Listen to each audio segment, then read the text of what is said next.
college football. So the Heisman finalists just got now. I'm gonna give them. A lot of people kind of little peeved about this. So we got Jaden Daniels, quarterback at LSU. He's one of the finalists. We got my man, future Chicago Bear, Marvin Harrison Jr., Super Marv. He's one of the finalists, which a lot of people didn't expect.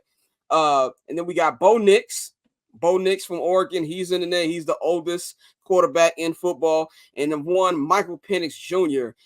From Washington. He's in there. Courtney, I'm gonna go to you. Are you fine with these Heisman finalists? I got 2 words for you. All right. Roll. Absolutely, I'm okay with it. Absolutely, I'm okay with it. The system has been broken since it, and I'm not the first person to say this. It's not some groundbreaking thought.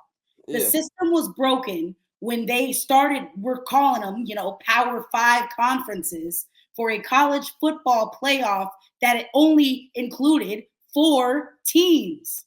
I'm not a genius, but the math did math from the beginning, because what do you do in situations like this? Someone was always going to be the odd man out. And in a business, which is what this is, that we have made it a business, you cannot leave out the SEC champion. An SEC team has never been out of the playoff. You cannot do it. You can't do it. The precedent is not there. And listen, I know we used to, if Jordan Travis, hell yeah, if Jordan Travis didn't get hurt, maybe we'd be having a different conversation. But also, I don't even know if I necessarily believe that, because if Florida State couldn't take care of business when they needed to take care of business, you didn't have the dominant wins that you needed. Sorry, tough luck. Maybe try again next year. I don't know what to tell you. I know Courtney is in full Bama mode, because I definitely asked about the Heisman. I definitely. Yeah. Jalen Milroe. I was just letting you cook. Should be I was like, I'm gonna let you cook. You she was going. She was ready to get that off. That's the clip.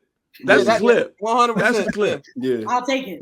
Yeah, you was like Drewski. I don't give a piss about nothing but the time. Yeah, that's Blitz, it. Bama, Blitz. Yep. I mean, honestly, the whole Heisman candidacy right now, honestly, it's not even a debate for me. I don't really trust any of these dudes. I mean, I give it to the dude in Ohio State. Give it to Marvin Harrison. He's probably end up being the first pick of the draft anyway. Nope. I'm calling this clip nothing but the tide. Nothing but the tide. Nothing but the tide. Bang, what do you think about these Heisman finalists? And then we'll get to the playoff. Yeah, man, this is what it should have been in the first place. How the season went, man. You got Jaden Daniels, who's probably the most electrifying quarterback we have in college football. You have Murder Marv Jr., who's definitely been doing this thing. I'm not calling him Maserati. Yeah, I'm calling him Murder Marv Jr. Hey, Bang shooting 100% on the nicknames this year. Hey, man. Hey, y'all saw ESPN. Y'all did see the ESPN. Oh yeah, the thing with Marvin Harrison, right? 100%. I'm not the only one. Yeah, okay, I just want to make sure, because there's some people who say they ain't seen it, and I understand why. I was about to say, recall. I'm about to say I don't recall. I don't even know who we're talking about. They won't know what we're talking about. But Murder Marv Jr., he really out there is doing this thing. Bo Nix, who was called Bo Picks while he was in Auburn. He's really shined in Oregon. And Michael Penix Jr., of course, he should be there. So no, I think homie at Alabama towards the end of the season, after getting benched a little bit, he really came on. He does has a Heisman moment with that miracle ass play at Auburn. But nah, I actually think that the quarterbacks are going to cancel each other out. I think they're going to split that vote. And I think in the first time in quite some time, we're going to have a wide receiver win the Heisman. Mari, what you feel about these candidates? I mean, I'm not mad at it. I'm not mad at the finalists. I think if I had to vote in it, I'd probably say Jaden Daniels would be my pick. But the only thing I am interested in is if they were to give this to Marvin Harrison Jr., I just want them to mention that he's 0-3 versus the almighty Michigan Wolverines. That's all. That's the only thing I'm really showing up for. So if they do give that to him, remember that he's 0-3 versus us, and we in the playoffs and they ain't. I just got to say that anytime I get a chance to say it. But I'm not mad at the finalists, though. I mean, I think obviously, like, you know, all jokes aside, I wouldn't be mad if he won. I mean, that motherfucker was unstoppable, bro. Like, he almost carried that team by himself, like, in that game versus us. So, I mean, I wouldn't be mad if he got it. I wouldn't look at it and be like it was some robbery or whatever. You know, but, you know, and I think the thing that Scott forgot to mention was that, you know, when he said Bo Nix, the oldest quarterback, he meant oldest quarterback in football, period. Like, in football, like alive. Like, he's the not oldest just quarterback, college. period. Yeah, not just college, like pros and all that too. Retired people and all that. You know, he's older than Joe Burrow. Yeah, 100%. And he's still yet to be drafted. So I mean, that's kind of, you know, you can't give him that shit, dog. Like, yeah, you know what I'm saying? Like, come on, dog. What are we doing here? You know, but yeah, I mean, that's that on that, man. Shout out to Jaden Daniels. That dude is fucking amazing. Dante, what you think about this? I really like how the Bo Nix joke is gonna keep going because like he's definitely not older than Joe Burrow, but I got you. I think the Heisman finalists, I agree with it. I think, like you said, Jaden Daniels, he lit shit up. I know a lot of people are anti transfer portal, but him coming over from Arizona State and doing what he did at LSU, he was amazing. You know, I think he will possibly be if they don't make a move, the future Atlanta Falcons quarterback. That's a sneaky pick, but I think Marvin's gonna get it. I think Jaden he should win it, but I think Marvin's gonna win it. He was just amazing. He did it on a national stage all year long. You know, LSU was kind of disappointing this year, and so when you look at everything Ohio State accomplished, you look at everything Marvin did. So that's gonna be his, you know, parting gift, like you said, one of the best prospects coming out that we've seen in recent memory from the wide receiver position. Potentially number 1 overall pick. I think it's Marvin's to lose. Yeah, I'm gonna say give it to Super Marv, man. Super Marv, Murder Marv, whatever nickname you want to give him. He is the only generational talent to me in this draft. Not Caleb Williams, definitely not Drake May. I like the other candidates on Michael Penix. I think I'll be fine with him winning that. I would say this about Bo Nix. Bo Nix is coming to a car dealership near you in the New Jersey area, wherever else this nigga says that. That is where his future will be. It will not be in the NFL. So that's what I'm gonna say about that, man. But let's talk about the actual playoffs. You know, of course, we all know Courtney spoke her piece, so I'm gonna go with everybody else. But the bracket is set. It will be Washington taking on Texas, and it will be the Alabama Crimson Tide going against the Michigan Wolverines. We've got, of course, Courtney already told, it's nothing but the Tide over there. We all know Mari is holding it down. It's holding it down. It's not the Tide. Courtney, did you like how Pat McAfee trolled those Georgia fans? That was absolutely. Yeah, absolutely. I did, especially after getting barked at all weekend. That was crazy. By the way, Georgia fans are weird, real weird. That's a different breed. But yeah, Pat, he's a showman. I respect the hell out of it. Pat is definitely a showman, man. To me, as somebody, this is my first full year actually like watching college football, so I am an outsider. I'm not outside. I'm a beginner. And shout out to everybody in college football Twitter who embraced me this year. But I'm looking at it like this. I know a lot of people are upset about Florida State not making it, and I get it. But without their quarterback, I don't want to see backup quarterbacks on New Year's Day when I'm recovering, trying to chill. I want to see the best matchups possible. We can sit up here and talk about the committee and how they decide to choose it. That's a whole other debate. And I don't think you're wrong in thinking that they weren't robbed, because they were, honestly. But as a fan, I'm totally fine with this. I want to see the best competition in Georgia.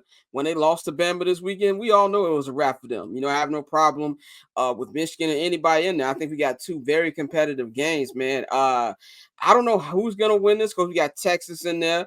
Shout out to Sark. I did not know he was married to a black woman until recently. Big shout out to him. Dressing too. Yeah, we talked about this. Yeah, big shout out to him, man. So I don't know who I'm gonna pick in this, but I do like the bracket and who we have. Dante, what you think about the 4 teams who selected? I mean, I'm gonna let my full SEC bias show because I think UGA should have still got in. Fuck it, like I don't. Man, I'm gonna wait, but I don't want to hear none of that. Like UGA has lost 1 game in damn near 3 years, and they don't get a shot to defend their title, they back-to-back titles. No, fuck that. I don't care what conference you came from, who you beat. No, like, no, I didn't like that. But I mean, I get it. I understand it, especially with Florida State being held out because their quarterback is injured. You know, it's one of those moments where fans have to realize, you know, it's kind of like with the BCS. Like I remember, you know, we were in high school and like we were still paying attention to, but like even with the BCS, it was always somebody that was left out, and then they always had to remind people like it's about the matchups, it's about the fan bases that are going to travel.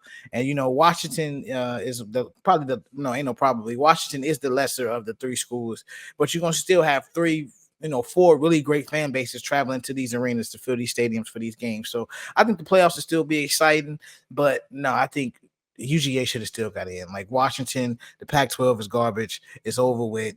You could have put them somewhere else. I would have took UGA and Bama both in. Go ahead, man.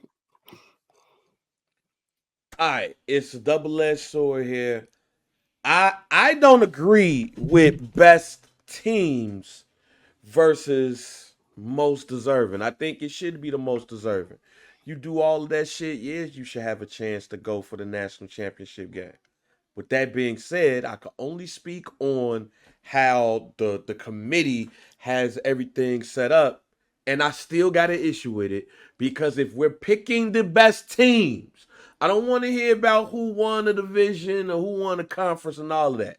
Yeah, everybody on TV and the committee keep saying we want the 4 best teams. I'm sorry. Georgia is one of the 4 best teams. I don't give a fuck what Texas won. All right? Texas don't belong up in this shit. I'll give Washington grace because they were undefeated in the conference and they beat Oregon twice. But they ain't better than Georgia either. If we going strictly by best teams, how them niggas said it, then it's Michigan, Alabama, Georgia. I don't give a fuck. Literally. That's how that shit should go. Once you get past those 3, I don't give a damn. Put whoever you want there. But it should be deserving because the worst thing about this shit that I've been seeing all of the people saying is, and even the commissioner, because I watched the shit that he said yesterday, and he basically said what everybody is trying to deny out loud. If Jordan Travis was the quarterback, we wouldn't be having this conversation. Yep. So everybody keeps going on TV talking about but the strength of schedule of Florida versus Alabama. No, the niggas done already said the shit out loud. If Jordan Travis was the quarterback, we wouldn't be having this conversation. But again, y'all keep saying the 4 best teams. I don't give a fuck if Jordan Travis was there or not. They're not better than Alabama. They're not better than Georgia. So they need to figure out if it's Uchi Wally or is it one Mike. Because if it's Uchi Wally, then just put the 4 best teams up in there. Just guarantee somebody from the SEC gonna be there and call it a night. But what they did, and what's crazy is a lot of people on that committee is from the ACC. So that makes it even wild that I learned today. Yep. But what they did was basically say the loud part out loud for real, that the SEC gonna be in this bitch regardless. They got a spot. We'll figure out the other 3 later. And if I am somebody in college football who's totally against all this expansion and shit like that, they just told you, come to death row, my nigga, so you'll have a chance. That's basically what they said. Come to death row, my nigga, or go to bad boy. Your ass go to the SEC or your ass go to the Big Ten. If you ain't in one of those 2, we really don't give a fuck about you. And it's simple. They just said it out loud for the first time. Mari, bring us home on this one. So obviously I'm pleased with it. You know what I'm saying? Michigan #1, obviously, right? Here's the thing, though, that I want Michigan fans to understand. Don't sit up here and cry about people doubting us and all this other shit. We really haven't. We have to prove it, dog. Like, we got here, we done showed up, and we done lost the teams we shouldn't have lost to. We gotta fucking prove it. I'm glad that we're playing Bama. Win, lose, or draw, I'm glad we playing Bama because that's the team that people looking at this Bama team and they like, oh shit, like, oh, this shit is gonna be a bloodbath. This is gonna be that. So if we beat Bama, then there's nothing left to talk about. Now we don't have anything to talk about. Everybody can stop talking this shit about Jim Harbaugh. We can get off of this shit. The assistant coach crying and all this shit. We can get off of all of that shit. We have a chance right now to shut everybody up. We just beat that fucking putrid team in that fucking putrid place again for the third straight time. I'm gonna keep saying that every time I get a chance. It's just a part of who I am. We just beat them again. Let the world know that they shouldn't be mentioned in the same conversation as the real niggas. Like, please don't mention them with us. Please don't. But I'm glad that we playing Bama. But I do agree.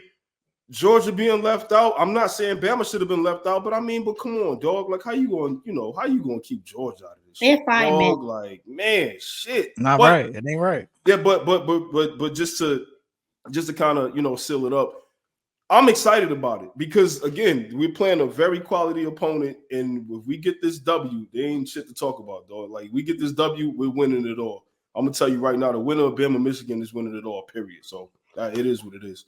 That paper on these player haters, old news, money on the other line, so I'm not gonna hold you. Money on the other line, so I'm not gonna